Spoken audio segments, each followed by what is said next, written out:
So anyway, Clayton does end up talking to Sarah, which Sarah is, again, sort of talking about they're just coming after her. And as I was watching it, her voice is getting that sort of sound as if you're about to cry, and her face is scrunching up as if she's about to cry, and her eyes do get a little watery, but she doesn't cry. And right before Clayton said it, I was just like, man, she's really trying. And then he called her out. Sorry. I was just so shocked because I didn't expect him to do that.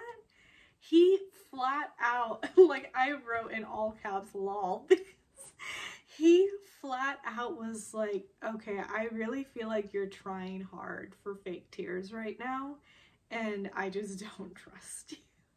Like, I just don't believe you. And because I don't believe you, I don't trust you anymore. And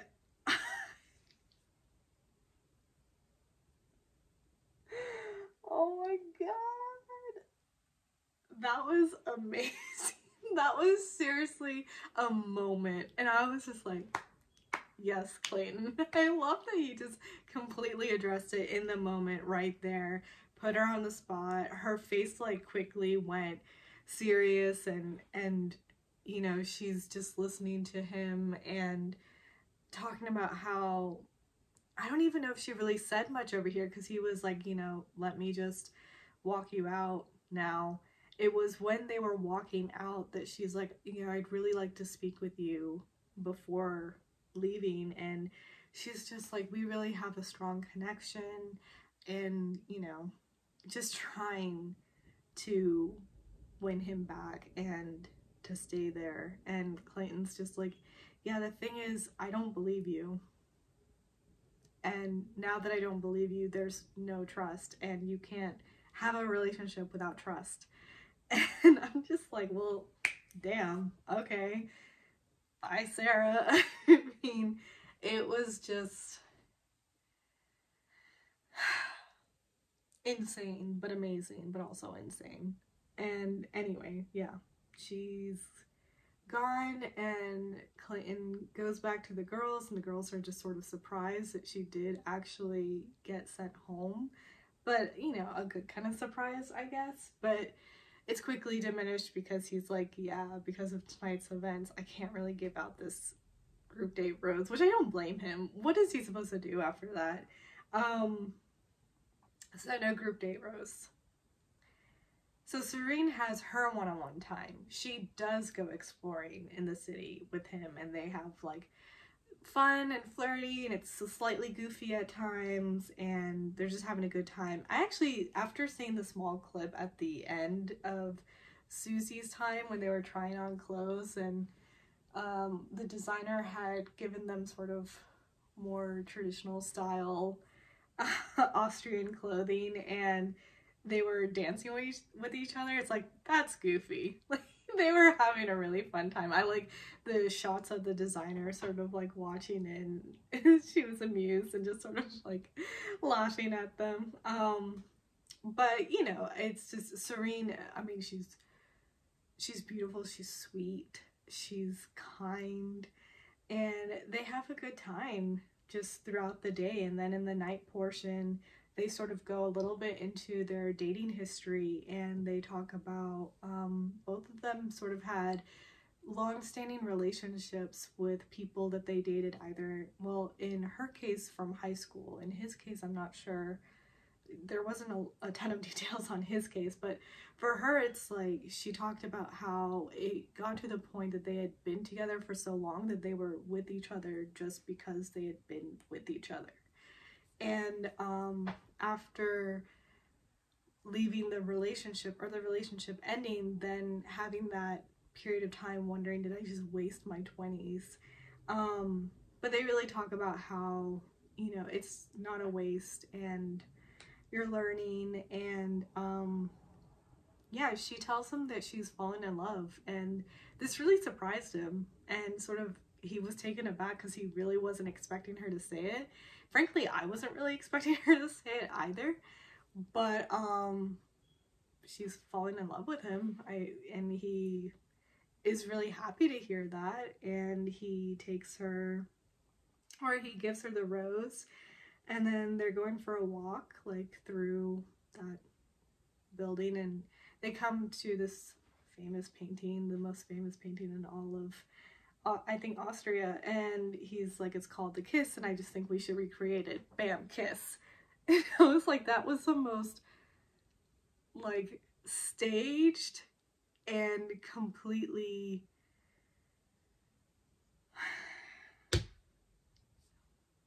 I think it's a sweet moment, obviously, but I wish that it had been a genuine moment, you know, and it wasn't.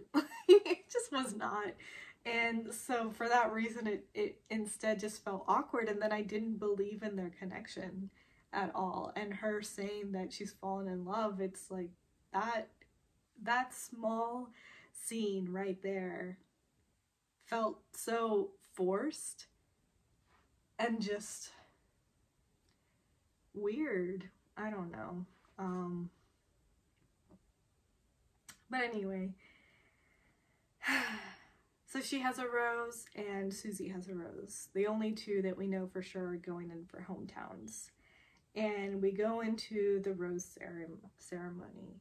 Rachel gets the first rose. Jesse comes in to say it's the final rose. I was just a little bit like, ooh, that happened so fast.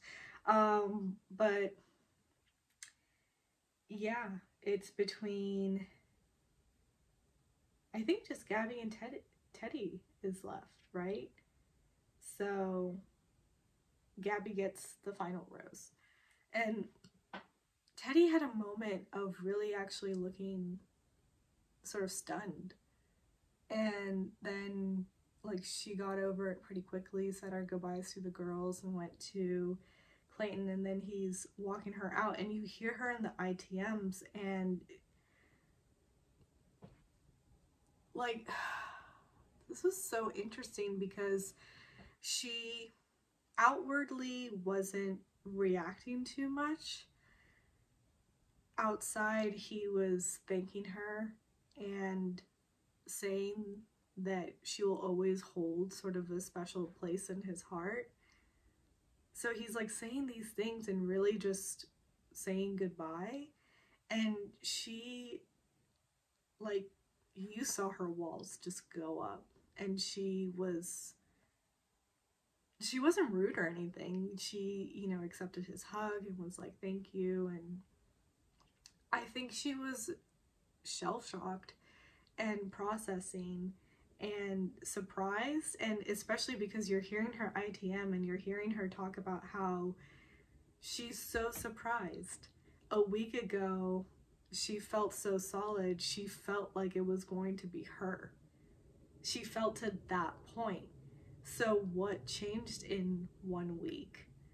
And she talks about how she hadn't obviously opened up to that extent with anyone ever before, and now it's like I don't know if she was talking about how she almost just can't anymore, like this is what is her fear, and it happened and it keeps happening. I kind of feel for Teddy, but like I had mentioned before, it's like all we ever heard from her one-on-one time with him was that she's never been this vulnerable. We weren't seeing any progression of their romance anymore. So yeah, she started off so high, and then it's just gradually, week by week, you saw less of her, you didn't hear from her, and that's sad. I hope we get to know more about her on Paradise if she goes. I'm clearly looking forward to Paradise. Because this season, you know, definitely had a lot of drama, and I was trying to debate, like, which one do I like better? Do I like The Bachelor? Do I like The Bachelorette? Do I like Paradise? Earlier on, I just felt like I always liked The Bachelor more, but lately I think I actually like The Bachelorette better. And I had done a video on this about how in choosing leads, with The Bachelorette, they're always choosing these strong, charismatic women, very steadfast in who they are. They're very confident and very communicative and just great. Whereas with the guys, it's sort of, well, lately generic white boy cute and just like they really are this plain figurehead and everything happens around them. And you know, I would like to see The Bachelor sometime step up and talk, as much as Clayton did tonight with Sarah and being like, I think you're being a little performative. I actually really enjoyed that. It's like we want to see, at the end of the day, I still want to see two people that are ready for love, really great at communication, and finding somebody and falling in love. Like, we still want to see that, and I just feel like with The Bachelor, you get a chock full of drama, but not too much on the romance side of things. Whereas on The Bachelorette, you get a nice balance of both. And then Paradise is just bonkers, insane, but entertaining to watch. So that really is just all the drama. And you see some romance. So anyway, yeah. Hometowns is next week. Insane. That just suddenly arrived, I feel. I mean, we did knock out three people in this episode, so actually 4 people, because Eliza too. Yeah, Mara, Eliza had left, and then Genevieve and Sarah and Teddy. Oh my god, 5 people. Wow, 1 episode, 5 people gone. So yeah, it's just, I'm intrigued to see what happens next, because something is going to go down where he feels hurt and betrayed by somebody, and then the girls are going to find out that he's in love with 3 people and had intimate relations with 2 of them, and his parents are going to put him on the spot and call him out and was like, you made your bed and now you have to sleep in it, basically. So a lot is coming up.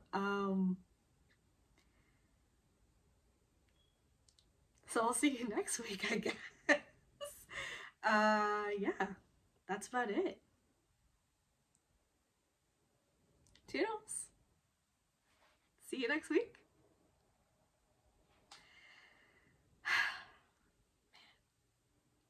I am exhausted. Okay, bye.